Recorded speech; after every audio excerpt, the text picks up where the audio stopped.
বন্ধুরা, আমি এখানে এসএস পাইপ ব্যবহার করছি এরকমভাবে দেওয়ার জন্য, এবং পাইপের থিকনেসটা হচ্ছে এখানে লেখা আছে, দেখুন 1 mm।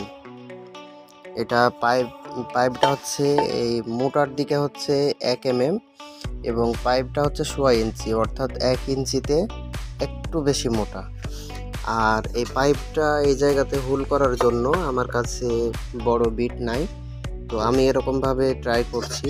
আপনারা চাইলে বড় বিট দিয়ে এই জায়গাটা গোল করে নেবেন, অথবা এরকমভাবে ছোট ছোট ফুটো করে এটা গ্যাপ তৈরি করতে হবে।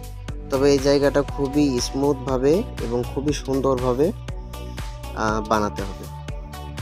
তো বন্ধুরা, আপনারা নেক্সট ভিডিওগুলো দেখতে থাকুন। আমি স্টেপ বাই স্টেপ এটার ভিডিও আপলোড করব কিভাবে বানাচ্ছি, আর এটা টোটাল যে লুকটা আসবে